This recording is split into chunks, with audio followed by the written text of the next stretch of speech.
What's been keeping you in the game this long? One, I would say, is my clients. They actually surprise me. There are times where I feel like they don't care, and then they surprise me and they care. Um, Two is just trying to stay in there because, the theory is, well, it's not supposed to be easy. You shouldn't quit, yada, yada, yada. Um, but then there have been times where I literally was like, all right, I think we're about to like throw in the towel and be done. And then like some former A-lister will reach out and be like, hey, I want you to rep me. That kind of thing will happen from time to time.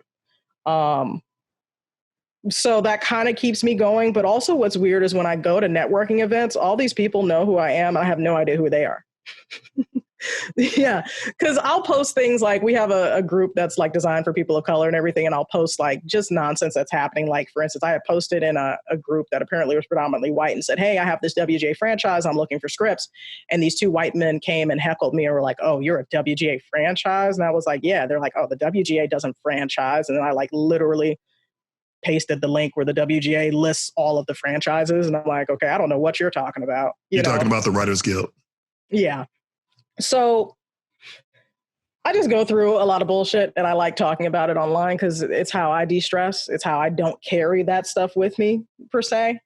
And honestly, I wish I had an answer as to why I keep going. I just keep going because there's really nothing in my way right now that is stopping me from going. I hit a lot of walls last year, and then in February, the New York Times article dropped. And so I was literally on like a Nancy Drew kind of thing where I was just going to do this, I don't know, personal essay, if you will, of like, here's all of the racism, here's all of the discrimination that I'm experiencing. Here are the audio files. Here are the emails. I'm not making this shit up. Here you go. And just drop the mic and keep it moving. Like that was where I was at with it. You were going to do an Eric Snowden? So, hopefully maybe tomorrow I'll be like, I have an answer now, but I don't have an answer. I have no idea. At this point, it's just God and ancestors. That's about it. I saw an article and I didn't read it. I just sort of read the headline and the byline. And so I don't know how immersed you are with football. They just had the NFL draft for all of the, outgoing college players into the NFL. And one of the interest, I guess what was interesting about it is somebody made the note that a lot of the now or soon to be professional Black athletes have Black agents. Did you hear anything about that? I did, because I'm a member of diverse representation. So shout out to Nicole Lynn. Like, I want to go work for Nicole. I brought that up. Like, are you considering, maybe expanding your practice, pivoting, sports, esports? Like, what do you feel about that? It's funny you mentioned that, because when I had moved into my office in Century City, somehow, some kind of way, someone on my floor was registered as an NFL agent. And I don't even remember how I found that. And I was like, wait, you have to be registered? And so I started looking into it. And it's like, yeah, you got to go to this school for X amount of hours, then take a test, and presto changeo, you're an NFL agent. And I was like, huh. But I think, it's the same thing of like, okay. And I think I probably looked at it even more bluntly than I did as an actor, where it's like, how do I convince these young men to work with a Black woman? I mean, yes, they have mamas, and this, that, and the other, but I think in that space, I felt like it was going to be an even more uphill battle as a Black woman. Not so much as a former athlete, because one of my biggest pet peeves has been watching these young men just pilfer away, money that could sustain them for the rest of their lives if they do it right. And so even now with my actors, I preach about that. Like, I've been warning these guys since August that something like this was going to happen I didn't know it was going to be a virus, but I said, the bubble's going to pop and we're going to have this recession, and you guys need to start saving money now. So effective immediately, no more acting classes. Like, these kids are spending $400 a month on acting classes. You add that up over the course of a year, you're spending about $5,000 a year on acting classes. So I would love to, is the short answer, because I'll just be so long-winded. I would love to, but I think I'm at this point now where we're still trying to get our sea legs with literary. And I'm already in 4 other markets. I'm in LA, I'm in the Southwest, the Southeast, and New York, dealing with those markets. I have over 170 clients. I would love to do sports, but I feel like I would have to probably close some of the other departments to be able to spend the time on it that I would want to spend the time on it, because that's a whole different animal. See, with acting, I can go on a casting site and submit their faces and keep it moving. With this, it's like I have to build relationships with all those GMs at those different places.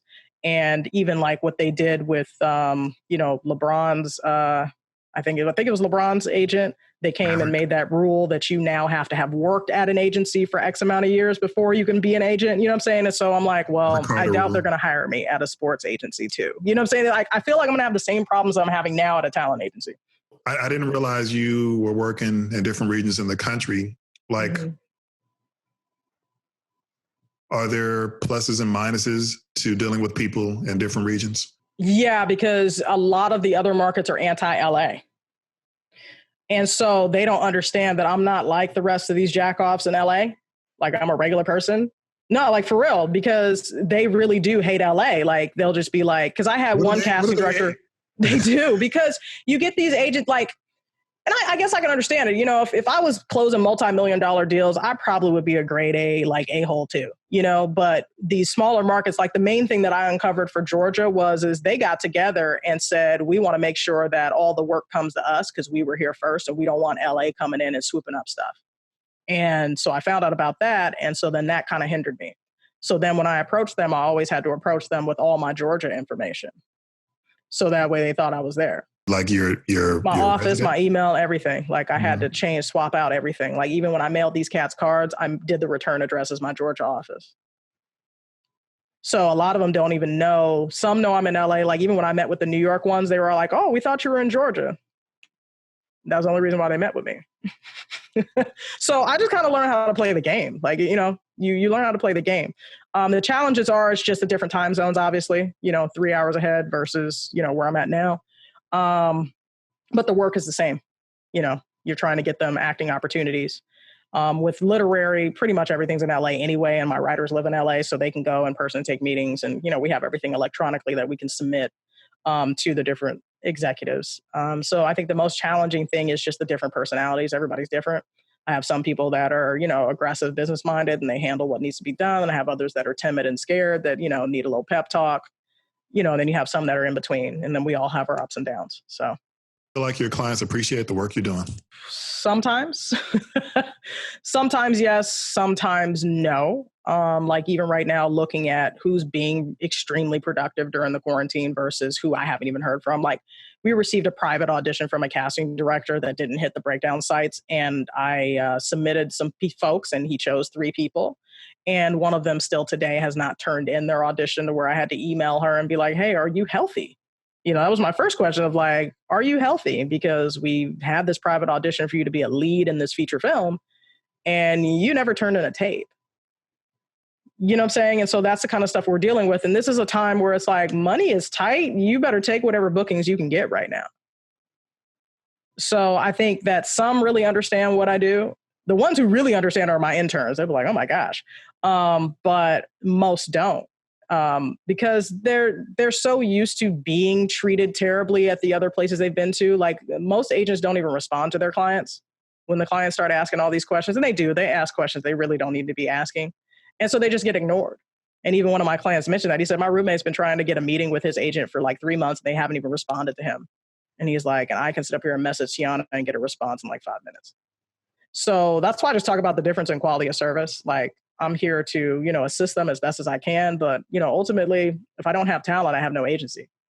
So if you don't figure out how to use your resources to your advantage, you're not going to go anywhere. And so that's kind of where we're at, is I'm focusing on trying to get these guys to really rise to a challenge, rise above, so we can break out and make it. Because that's all it takes is one breakout. That's what happened with Green and Associates with Tessa.